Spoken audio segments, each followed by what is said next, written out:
Party പരസ്യമായി പറഞ്ഞതാണെങ്കിലും സ്ഥാനാർത്ഥി നിർണയം പാളിയെന്ന നേതാക്കൾ തുടർച്ചയായി പറയുന്നതിൽ സിപിഎമ്മിൽ അതൃപ്തി. പയ്യന്നൂർ തളിപ്പറമ്പ് സ്ഥാനാർത്ഥികളെയാണ് നേതാക്കൾ പരസ്യമായി കുറ്റപ്പെടുത്തുന്നത്. മലപ്പുറത്ത് നടന്ന പരിപാടിയിൽ സംസ്ഥാന കമ്മിറ്റി അംഗം എൻ ഷംസീർ നടത്തിയ പ്രസംഗവും പാർട്ടിയിൽ ചർച്ചയാണ്. വെള്ളാപ്പള്ളിക്കെതിരെ നിലപാട് സ്വീകരിച്ചതിൽ ഊക്കുപോരെന്നും ഷംസീർ പറഞ്ഞിരുന്നു. നിയമസഭാ തെരഞ്ഞെടുപ്പിൽ പയ്യന്നൂരിലും തളിപ്പറമ്പിലുമുണ്ടായ കനത്ത തോൽവി സിപിഎമ്മിന് രാഷ്ട്രീയമായി വലിയ ക്ഷീണമാണ് ഉണ്ടാക്കിയത്. ഇവിടെ സ്ഥാനാർത്ഥി നിർണയം പാളിയെന്ന് സംസ്ഥാന കമ്മിറ്റിയും കേന്ദ്ര കമ്മിറ്റിയും അടക്കം വിലയിരുത്തുകയും അത് കീഴ്ഘടകങ്ങളിൽ റിപ്പോർട്ട് ചെയ്യുകയും ചെയ്തതാണ്. പാർട്ടി ജനറൽ സെക്രട്ടറിയും സംസ്ഥാന സെക്രട്ടറിയും ഇക്കാര്യം പരസ്യമായി പറയുകയും ചെയ്തു. ഇതിനുശേഷവും ഈ ചർച്ച പാർട്ടിയിൽ സജീവമാണ്. നേതാക്കൾ ഇക്കാര്യം തുടർച്ചയായി പരസ്യമായി പറയുന്നതിന് പിന്നിൽ മറ്റ് ലക്ഷ്യങ്ങൾ ഉണ്ടോ എന്ന ചർച്ചയാണ് പാർട്ടിയിൽ ഇപ്പോൾ നടക്കുന്നത്. ഏറ്റവും ഒടുവിൽ ഈ വിഷയം പരസ്യമായി ഉയർത്തിയത് മുൻ സ്പീക്കറും സംസ്ഥാന കമ്മിറ്റി അംഗവുമായ എൻ ഷംസീറാണ്.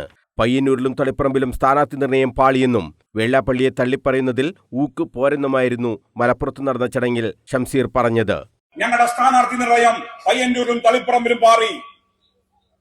വെള്ളാപ്പള്ളി നടേശൻ മലപ്പുറത്തിനെതിരെ ശക്തമായി ആക്ഷേപിച്ചപ്പോ അതിന് ഞങ്ങൾ പ്രതിരോധിച്ചു. പക്ഷേ പ്രതിരോധ പ്രസ്താവനയിൽ ഒരു ഊക്കുണ്ടായിരുന്നില്ല. ഞങ്ങൾ സ്വയം വിമർശനം നടത്തി. സ്ഥാനാർത്ഥി നിർണയത്തിൽ അതൃപ്തിയുള്ള നേതാക്കളാണ് ഈ വിഷയം തുടർച്ചയായി ചർച്ചയാക്കുന്നതെന്നാണ് പാർട്ടി നേതൃത്വത്തിന്റെ നിഗമനം. പാർട്ടി തെറ്റേറ്റു പറഞ്ഞ കാര്യം പൊതുയോഗത്തിൽ വീണ്ടും ഉയർത്തുന്നതിലൂടെ നേതൃമാറ്റം ചർച്ചയാക്കുകയാണോ ലക്ഷ്യമെന്നും സംശയിക്കുന്നുണ്ട്. സംസ്ഥാന സെക്രട്ടറി എം.വി. ഗോവിന്ദനെ ലക്ഷ്യമിട്ടാണ് ഒരു വിഭാഗത്തിന്റെ കരുനീക്കങ്ങൾ. കോഴിക്കോട്ട് നടക്കുന്ന വിശാല പാർട്ടി സംസ്ഥാന കമ്മിറ്റിയിൽ നേതൃമാറ്റം ചർച്ചയാക്കാനും പാർട്ടി പ്ലീനം വിളിച്ച് നേതൃമാറ്റം നടപ്പാക്കാനുമുള്ള കരുനീക്കവും പാർട്ടിയിൽ നടക്കുന്നുണ്ട്. News bureau, Kannur.